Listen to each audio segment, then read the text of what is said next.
Hello students, welcome to the fourth video of this chapter sound. इस video में हम लोग देखने वाले हैं कि साउंड वेव से रिलेटेड कुछ इंपॉर्टेंट टर्म्स क्या है और उनका यूज मैथमेटिकल कैलकुलेशंस में कैसे करेंगे। हम लोग कौन से टर्म्स देखने वाले हैं? हम देखेंगे wavelength, frequency, time period, loudness, pitch, amplitude, speed of wave, ये सब कुछ देखने वाले हैं और उस पर हम कुछ क्वेश्चंस भी करेंगे और मोस्टली वो क्वेश्चंस हम लोग नेक्स्ट वीडियो में करने वाले हैं। ये वीडियो 2 पार्ट्स में ऑलमोस्ट होने वाला है। तो ये जो टर्म्स रिलेटेड हैं ये ऑब्वियसली पिछले 2 वीडियोस की अंडरस्टैंडिंग पर ही है। पिछले 2 वीडियोस में आपने ये देखा है कि वेव कैसे बनती है, वेव होती क्या है, और वेव में एक्चुअली मॉलिक्यूल्स ट्रांसपोर्ट नहीं होते, बस सिर्फ एनर्जी ट्रांसपोर्ट होती है। तो मॉलिक्यूल्स क्या करते हैं? मॉलिक्यूल्स से वाइब्रेट करते हैं। उनको किसने वाइब्रेट करवाया? उनको वाइब्रेट कराया वो स्टार्टिंग में जो गिटार स्ट्रिंग है या ट्यूनिंग फोर्क है या मेरा वोकल कॉर्ड है, उसने वाइब्रेट करवाया। तो वो वाइब्रेशन मॉलिक्यूल्स में जाते हैं, वो मॉलिक्यूल्स में कंप्रेशन रेरिफैक्शन के रूप में वो आगे बढ़ता है और उस तरीके से साउंड प्रोपोगेट होता है।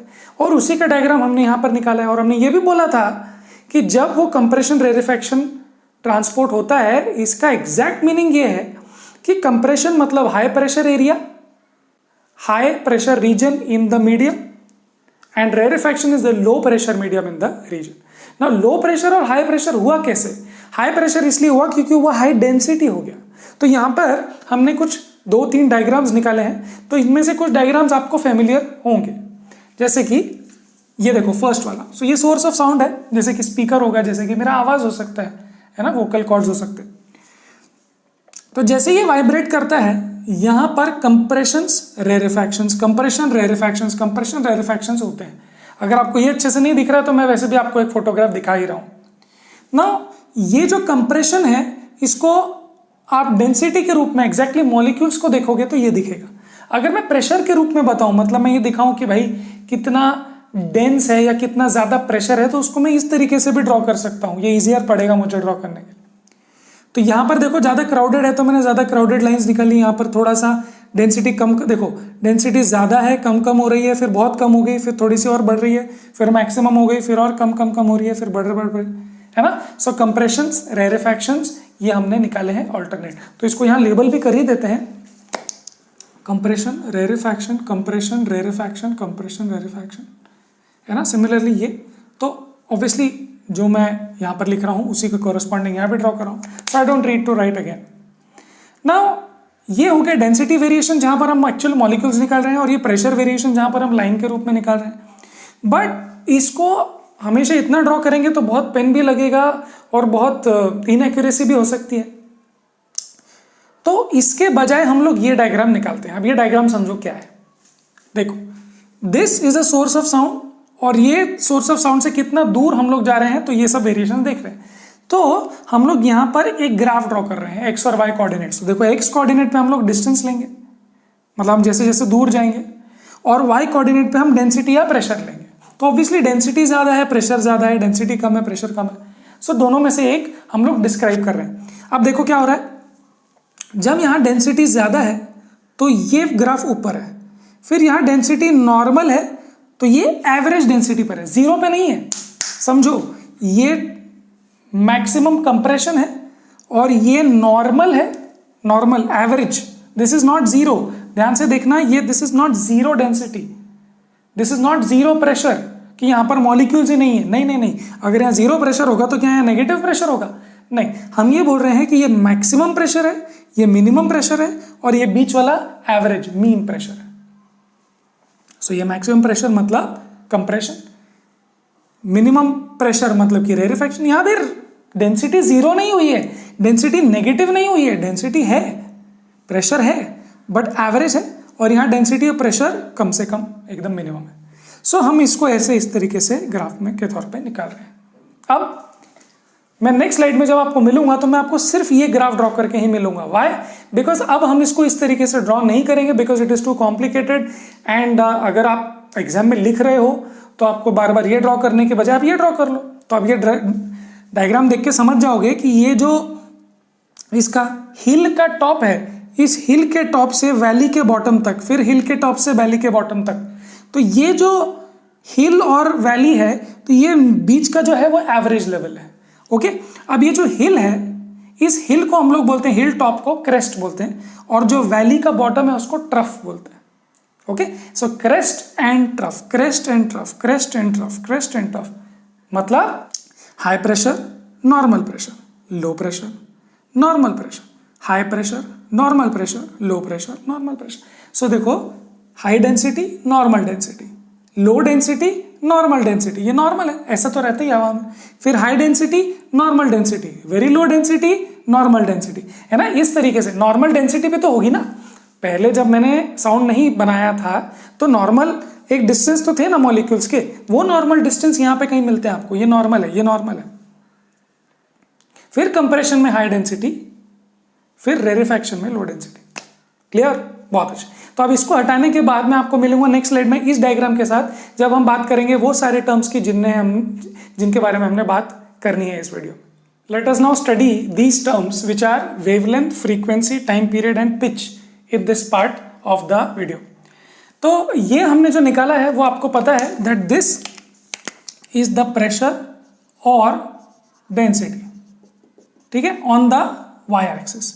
और ये जो है आपको पता है वो है distance, distance from the source. मतलब यहां पर अगर मैं आवाज निकाल रहा हूं तो ऐसे ऐसे वेरिएशंस करके कंप्रेशन, रेरिफैक्शन जाते हैं। तो compression is high pitch, sorry, compression is high density या high pressure and rarefaction is low density या लो प्रेशर। नाउ वेवलेंथ क्या है? तो आपको ये वेव जैसा दिख रहा होगा। वैसे तो जो कंप्रेशन, रेरिफैक्शन है वहां पर आपको वेव जैसा कुछ फीलिंग नहीं आएगा। वेव तो आपने देखा ना, ओशन वेव्स देखे होंगे, आप वेव्स को हमेशा ऐसे ऐसे इमेजिन करते हो, है ना। तो ये वेव आपको देख के समझ में आ रही है, बट कंप्रेशन, रेरिफैक्शन में इतना समझ में नहीं आएगा, but you have to correlate that. देखो, वेवलेंथ क्या है? It is a distance between two consecutive compressions और रेरिफैक्शंस। नाउ यहाँ पे कंप्रेशंस या रेरिफैक्शंस नहीं होके यहाँ पे क्रेस्ट एंड ट्रफ्स है। तो देखो, और distance between consecutive crest and या फिर ट्रफ्स। तो यहां पर नाम दे देते हैं। पहले तो देखो, ये क्रेस्ट है, ओके, क्रेस्ट, ये भी एक क्रेस्ट है।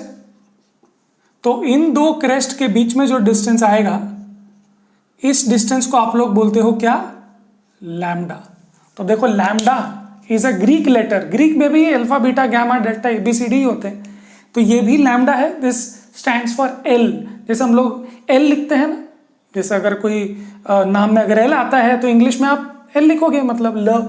बट वैसे ही अगर आप ग्रीक में लिख रहे हो, ग्रीक लेटर्स यूज कर रहे हो, तो आपको एल की जगह ये लिखना पड़ेगा, है ना। किसी का नाम अगर लोकेश है तो आपको ल के लिए आपको ये वाला लेटर यूज करना है। So it's a Greek alphabet जो जिसको लैम्डा बोलते हैं, और लैम्डा बोलते हैं वेवलेंथ के लिए ये लेटर हम लोग यूज करते हैं, ठीक है। सो ये एक नया लेटर है, आपको बार बार बोलने में याद भी हो जाएगा, है ना, फनी भी लगेगा सोचने बोलने में भी।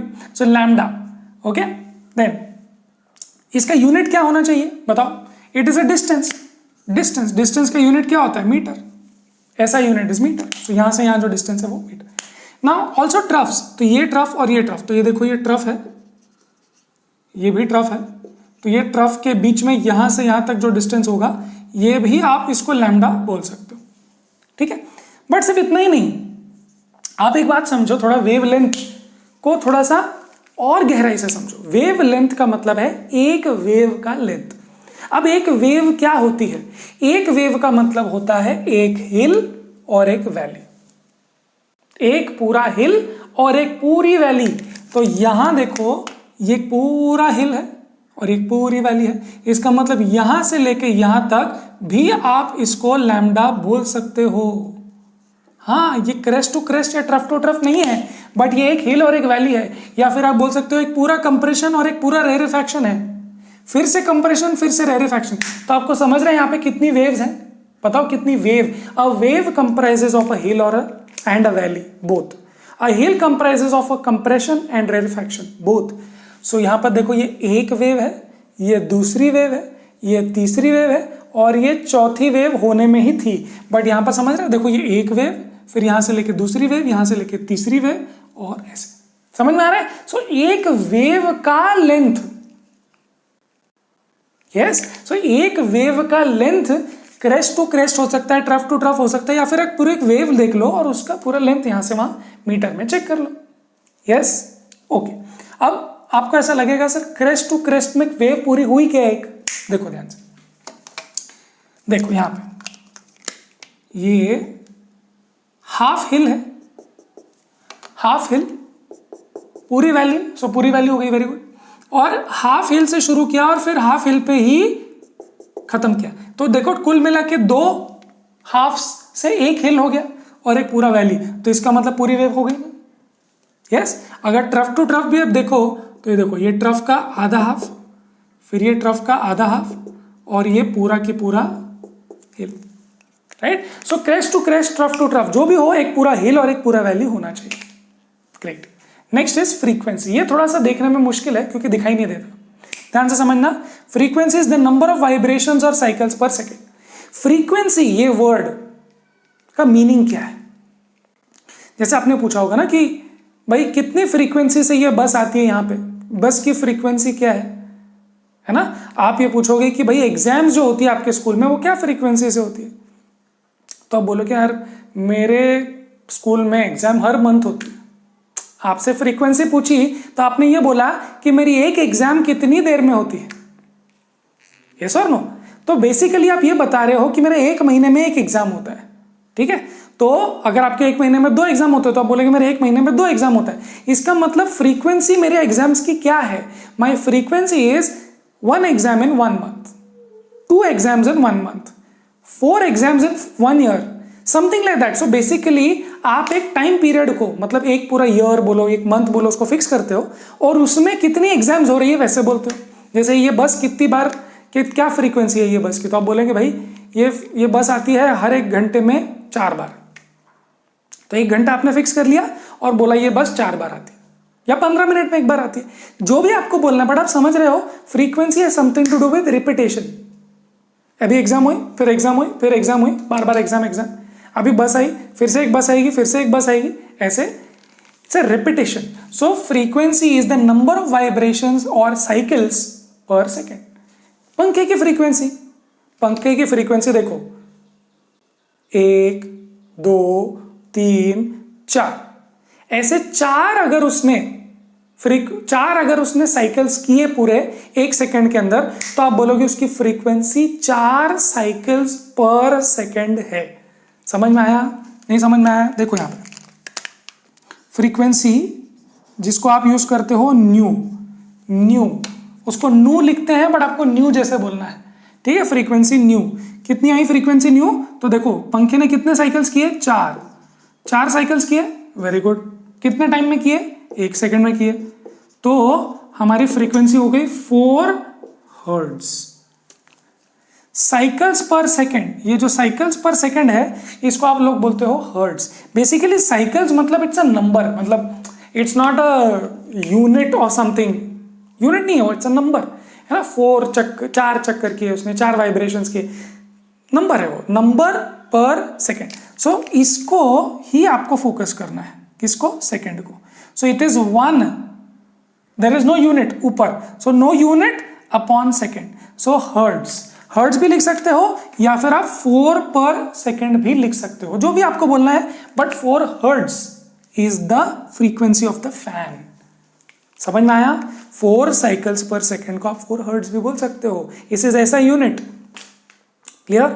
अब इन टर्म्स ऑफ वेव्स में क्या होता है? देखो वेव्स में कंप्रेशन रेरिफैक्शन क्यों हो रहे थे? क्योंकि उसके पीछे जो ट्यूनिंग फोर्क था वो मारता था वापस आता था, मारता था वापस आता, तो जब मारता था तो कंप्रेशन होता था, जब वापस जाता था तो रेरिफैक्शन हो जाता था। सो कंप्रेशन रेरिफैक्शन, कंप्रेशन रेरिफैक्शन, कंप्रेशन रेरिफैक्शन। तो अगर वो ऐसा, देखो एक कंप्रेशन एक रेरिफैक्शन 1, दूसरा कंप्रेशन रेरिफैक्शन 2, तीसरा कंप्रेशन रेरिफैक्शन 3, तो इस तरीके से वो कंप्रेशन रेरिफैक्शन करता है। So frequency is number of vibrations. तो एक पूरा वाइब्रेशन क्या होता है? मैंने आपको बताया एक पूरा वाइब्रेशन या पूरी वेव क्या होती है? एक कंप्रेशन एक रेरिफैक्शन। सो कंप्रेशन रेरिफैक्शन हो गया 1, फिर कंप्रेशन रेरिफैक्शन 2, कंप्रेशन रेरिफैक्शन 3। इसका मतलब अगर 1 सेकंड में उसने 3 बार ऐसा किया तो उसका फ्रीक्वेंसी हो जाएगा 3 हर्ट्ज। और ऐसे उसने अगर 256 टाइम्स किया, जो ट्यूनिंग फोक की एक फ्रीक्वेंसी होती है स्पेशल, 256 हर्ट्ज का एक ट्यूनिंग फोर्क होता है, 256 हर्ट्ज का एक ट्यूनिंग फोर्क होता है। इसका मतलब ये कि वो 256 वाइब्रेशंस करता है 1 सेकेंड में। समझ रहे हो? 256 वाइब्रेशंस पर सेकेंड। नाउ ये किस पे डिपेंड करता है? ट्यूनिंग फोर्क अलग अलग होते हैं, अलग अलग साइजेस के होते हैं, अलग अलग मास के होते हैं, तो depending on their mass, depending on their sizes, उनकी फ्रीक्वेंसी अलग अलग होती है, बट उनकी फ्रीक्वेंसी फिक्स्ड होती है, बिकॉज मास फिक्स्ड है, साइज फिक्स्ड है, तो उनके वाइब्रेशन की फ्रीक्वेंसी फिक्स्ड होती है। क्लियर है? हाँ।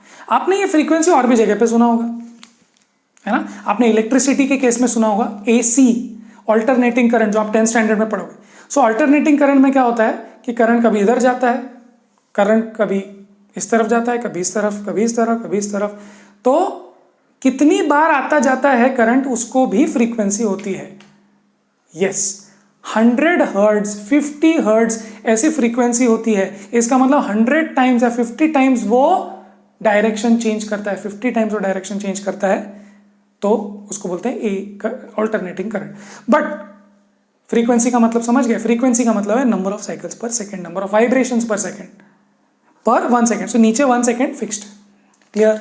बहुत बढ़िया। अब इस पर फ्रीक्वेंसी पर एक क्वेश्चन है यहां पर, एक्सरसाइज का 9th question. The frequency of a source of sound is 100 hertz, how many times does it vibrate in a minute? तो देखो वो ये बोल रहे हैं कि फ्रीक्वेंसी जो है, तो फ्रीक्वेंसी को अभी हम लोग न्यू लिखेंगे। So nu is equal to कितना? 100 हर्ट्ज। तो अगर इसका 100 हर्ट्ज फ्रीक्वेंसी है, इसका मतलब क्या है पहले वो समझो। इसका मतलब है कि 100 वाइब्रेशंस पर 1 सेकेंड। अब वो ये पूछ रहे हैं कि वो कितनी बार वाइब्रेट करेगा इन 1 मिनट। ये सुनो, इन अ मिनट। तो इसको रेशियो प्रोपोर्शन जैसे लिख लेते हैं। देखो, 100 vibrations in 1 second, hence how many vibrations? x vibrations in 60 seconds. Correct? So देखो, क्रॉस मल्टीप्लाई करोगे तो आपको मिलेगा x into 1 is equal to 60 into 100। So x is equal to 6 और यह 1000, so 6000 vibrations. Now just realise this. So उसके total vibrations जो 1 minute में हो रहे हैं वो है 6000। अब बात समझो यहां पर, frequency is number of vibrations in 1 second, जो कि उसकी 100 है। ओके, बट अगर पूछा जाए कि भाई फ्रीक्वेंसी 100 मतलब क्या, तो 100 वाइब्रेशंस इन 1 सेकेंड। अच्छा, अगर 1 सेकेंड में 100 वाइब्रेशंस करता है तो 1 मिनट में कितने करेगा? तो देखो, 1 सेकेंड 100, दूसरा सेकेंड 200, 300, 400, 500, 600, ऐसे करते करते करते कितने वाइब्रेशंस 1 मिनट में हो जाएंगे? 6000 वाइब्रेशंस इन 1 मिनट। अगर 1 मिनट में है तो वो फ्रीक्वेंसी 6000 नहीं है, फ्रीक्वेंसी तो वही है जो 1 सेकेंड में करता है। तो 100 वाइब्रेशंस इन 1 सेकेंड। समझ में आ गई बात? Very good. So question number 9 हम लोगों ने कर लिया एक्सरसाइज का। ठीक है, great. Now let's look at the next thing, that is called time period. Now very important, time period. या फिर एक काम करते हैं, पहले पिच देख लेते हैं। Pitch is related to frequency, तो उसको पहले देख लेते हैं। पिच क्या है? It's a interpretation of brain of the frequency of sound where pitch is directly proportional to frequency. Very important.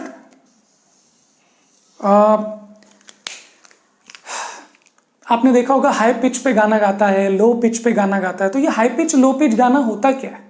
It is basically frequency. Frequency किसकी? Frequency of sound. अब ये साउंड किसने क्रिएट किया? आपके गले में। तो आपका गला अगर ऐसे ऐसे वाइब्रेट होगा, इस फ्रीक्वेंसी से साउंड आएगी। ये ऐसे वाइब्रेट करेगा तो इस फ्रीक्वेंसी से हवा जो होगी उसके मॉलिक्यूल्स वाइब्रेट होंगे, और उसी वाइब्रेशन से, उसी फ्रीक्वेंसी से साउंड आपको मिलेगा सुनने में। सो फ्रीक्वेंसी अगर आप चेंज कर दो तो वो फ्रीक्वेंसी ऑफ साउंड भी चेंज हो जाएगा। अब वो फ्रीक्वेंसी चेंज होने से पिच नाम की चीज चेंज होती है। तो जब आप हाई पिच गाते हो, वॉल्यूम नहीं, high pitch, there is a difference between volume, वो उस पे आता है एम्पलीट्यूड नाम की चीज पे, लाउडनेस वाली चीज अलग है। But if you talk about pitch, जैसे आपने देखा होगा लड़की की आवाज अलग होती है, लड़के की आवाज अलग होती है, मेरी आवाज अलग है, किसी और आदमी की आवाज अलग है, अलग अलग आवाज क्यों है? उसका एक कारण ये है कि हमारे वोकल कॉर्ड्स की अलग अलग फ्रीक्वेंसी से वाइब्रेशन होता है, और क्योंकि अलग अलग फ्रीक्वेंसी से वाइब्रेशन होता है वो अलग अलग सुनाई देता है। Objects of different sizes and shapes create sounds of different pitch which sound very different. तो मेरे वोकल कॉर्ड्स का वाइब्रेशन, जैसे ट्यूनिंग फोर्क का वाइब्रेशन है, वो अलग अलग होते हैं, अलग अलग ट्यूनिंग फोर्क के, वैसे ही वोकल कॉर्ड्स अलग अलग होते हैं। इनफैक्ट मैं अपने ही वोकल कॉर्ड्स को अलग अलग तरीके से वाइब्रेट कर सकता हूँ।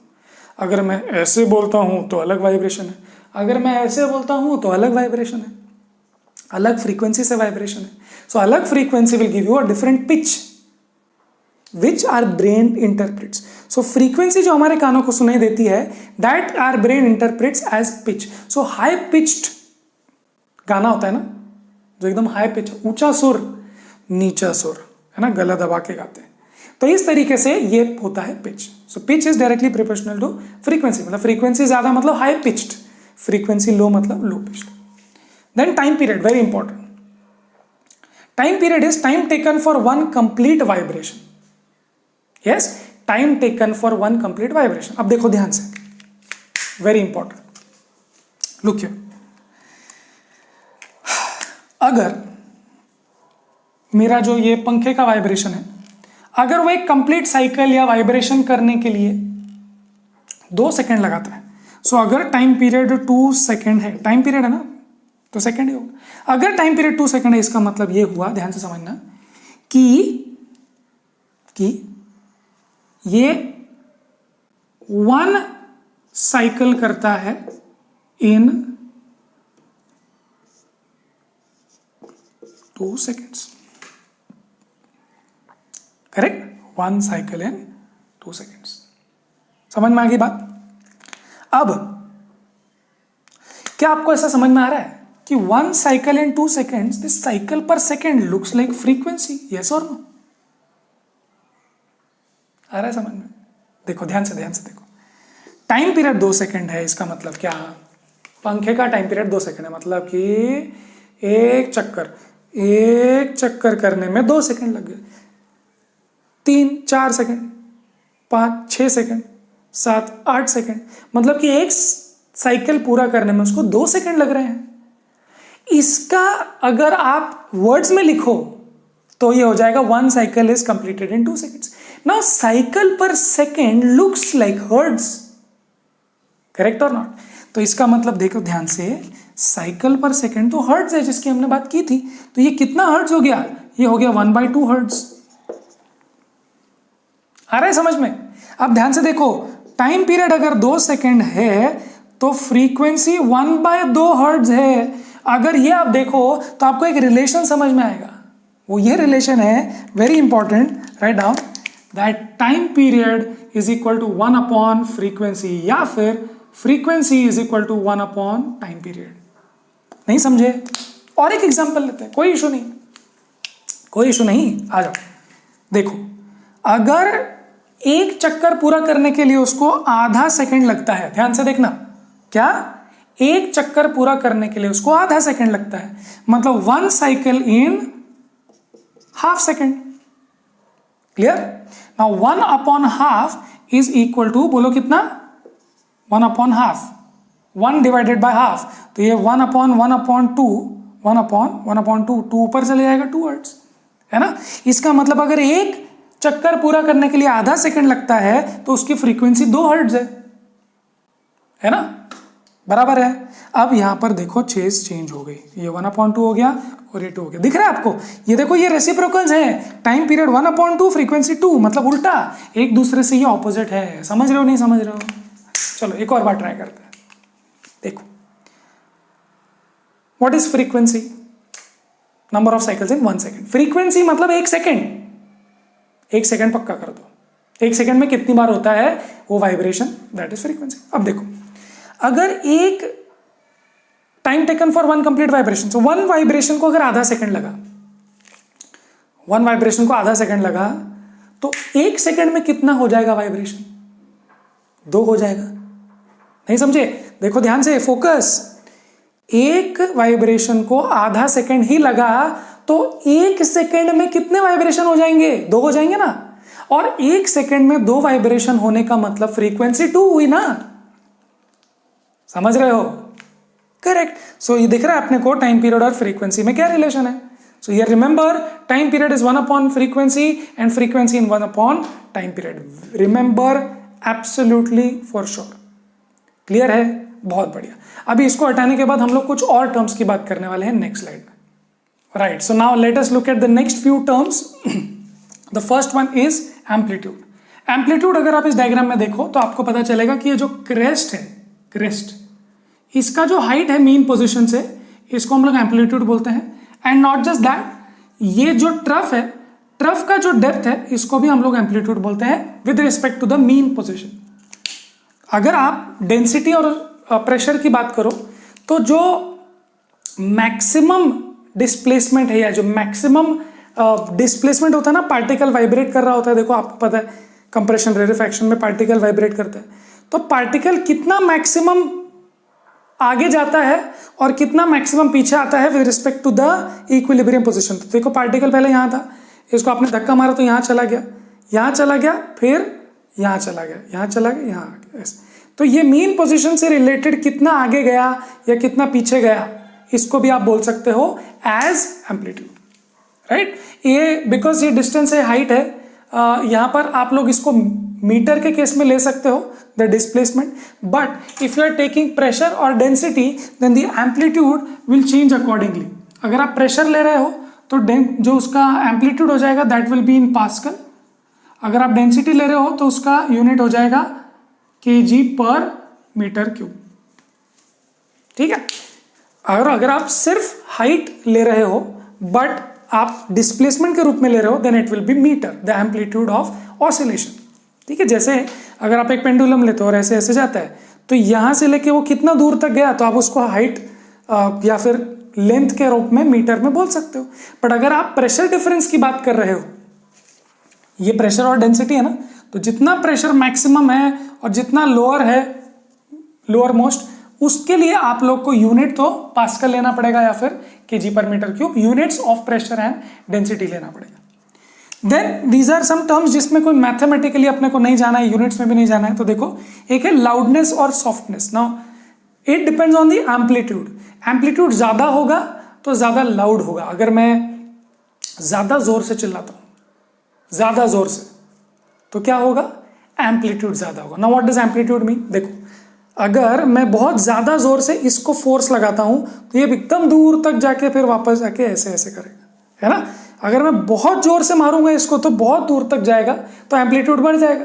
अब बहुत जोर से मारूंगा, बहुत दूर तक जाएगा, तो एनर्जी ज्यादा होगी, एंड वही एनर्जी लाउडनेस के रूप में आपको सुनाई देती। भैया अगर कोई बहुत जोर से बोल रहा है मतलब बहुत एनर्जी आ रही है। कैसे? उसने बहुत जोर से चिल्लाया, मतलब अपने वोकल कॉर्ड्स को बहुत जोर से पुश किया, बहुत जोर से पुश किया, तो हवा भी बहुत जोर से बड़े बड़े एम्पलीट्यूड में वाइब्रेट हो रही है। So depends on amplitude which basically depends on the initial force of displacement of the source particle. तो जो सोर्स पार्टिकल है यहाँ पे वो कितना जोर से डिस्प्लेस हुआ है, कितने फोर्स से डिस्प्लेस हुआ है, that is the relation to loudness and amplitude.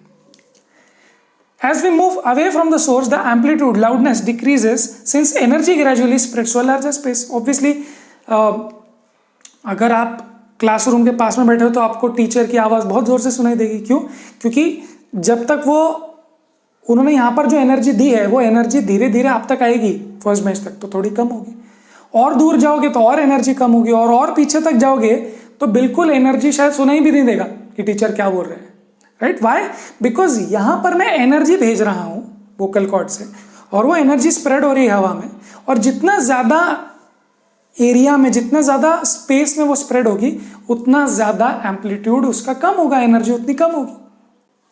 तो बेसिकली अगर मैं दो वेव्स निकालू, देखो ये दो वेव्स है, एक वेव ऐसी ऐसी है और एक ऐसी ऐसी ऐसी, तो ऑब्वियसली जिसका एम्पलीट्यूड ज्यादा है उसका लाउडनेस ज्यादा है, बिकॉज उसमें एनर्जी ज्यादा है ना। एनर्जी ज्यादा होना मतलब देखो ये पीक मतलब प्रेशर ज्यादा है। अगर प्रेशर या डेंसिटी डिफरेंसेस बहुत ज्यादा है तो इसके लिए तो आपको एनर्जी ज्यादा देनी पड़ी होगी, राइट। तो ये एनर्जी ज़्यादा है, ये एनर्जी कम है बिकॉज एम्पलीट्यूड। बट जैसे जैसे आगे जाता है वैसे वैसे इसकी एनर्जी कम हो जाती है और कुछ देर के बाद तो वो एनर्जी रहती नहीं है, गायब हो जाती है। क्यों? क्योंकि वो बहुत सारे एरिया में भी स्प्रेड हो जाती है and sound energy is also converting to some other kind of energy which you cannot hear. Then there is quality and timbre. Now ये जो आने वाले टर्म्स हैं, ये टर्म्स बहुत टेक्निकल म्यूजिक की फिजिक्स में चले जाता है, जिसको हम लोग ज़्यादा डिटेल में नहीं बताएंगे। जो बुक में दिया हुआ है उसी को आप समझ लो। ज़्यादा अगर आप इसके बारे में पढ़ना चाहो तो बहुत डेप्थ में आप पढ़ सकते हो और उसके यूट्यूब वीडियोस भी आप डेफिनेटली देख सकते हो। क्वालिटी और timbre, it differentiates two sounds of the same loudness and frequency. देखो, एक इंस्ट्रूमेंट अगर एक फ्रीक्वेंसी से एक वॉल्यूम पे आवाज निकालता है और दूसरा इंस्ट्रूमेंट सेम फ्रीक्वेंसी, सेम सुर, सेम लाउडनेस, बट फिर भी दो अलग इंस्ट्रूमेंट्स अलग अलग साउंड करते हैं क्योंकि उनका क्वालिटी या फिर टिम्बर अलग अलग। तो इसलिए वॉइस क्वालिटी बोलते हैं ना, वॉइस टिम्बर, जैसे आवाज़ की।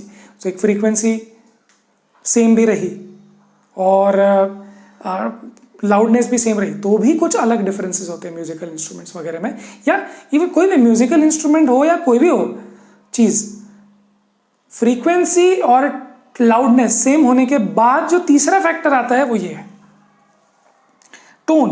Tone is a sound of single frequency, ठीक है, बस अभी इसको इतना ही समझ लो। And note is sound produce due to mixture of several frequencies and is pleasant to hear. So note का मतलब ये होता है कि it's a combination of different frequencies. तो एक है ना, एक वायलिन ले लो आप, या फिर गिटार ले लो, या फिर तबला ले लो, उसमें एक अलग अलग फ्रीक्वेंसी का आप साउंड निकाल सकते हो, ठीक है। बट वो साउंड जो है वो रिपीट होना चाहिए इन अ स्पेसिफिक पैटर्न। अगर वो स्पेसिफिक पैटर्न में रिपीट नहीं होगा तो वो नॉइज होगी। Noise is random collection of frequencies of different sounds. But यहां पे आपको एक ऐसा कॉम्बिनेशन ऑफ फ्रीक्वेंसीज करना है which is variable but it repeats in a pleasant manner. So जो रिपीटेटिव होता है, जो थोड़ा प्रेडिक्टेबल होता है, उसको आप बोलते हो कि नोट। बट अदरवाइज वो नॉइज होता है, नॉइज रैंडम नॉइज है ना। बच्चे चिल्ला रहे हैं तो एकदम नॉइज है वो। बट अगर कोई सुर से चिल्ला रहा है, एक पर्टिकुलर फ्रीक्वेंसीज के कॉम्बिनेशन में चिल्ला रहा है, तो वो म्यूजिक है, राइट। सो म्यूजिक क्या होता है? म्यूजिक जिसका क्वालिटी और टिम्बर अच्छा होता है, जिसका नोट या एक प्रिडिक्टेबल या एक सेट पैटर्न ऑफ फ्रीक्वेंसीज में चलता है, वो, right? Great. So let's end this video with these questions. Let's look at question number 1, which says, which wave property determines loudness? Loudness is determined by amplitude. Then pitch is determined by frequency. बहुत अच्छे। उसके बाद question number 1, what are wavelength, frequency and time period and amplitude of sound wave? ये सब बातें हमने तो कर लिया, आप सीधा सीधा लिख सकते हो। So let's end this video here. I hope आपको समझ में आया हो। नेक्स्ट वीडियो में हम लोग कुछ और एक दो टर्म्स की बात करेंगे और क्वेश्चंस बहुत सारे सॉल्व करेंगे related to frequency, wavelength and speed of wave, right. Great. So let's end this video here. I hope आपको समझ में आया हो। Will see you in the next video. Till then पढ़ाई करते रहें।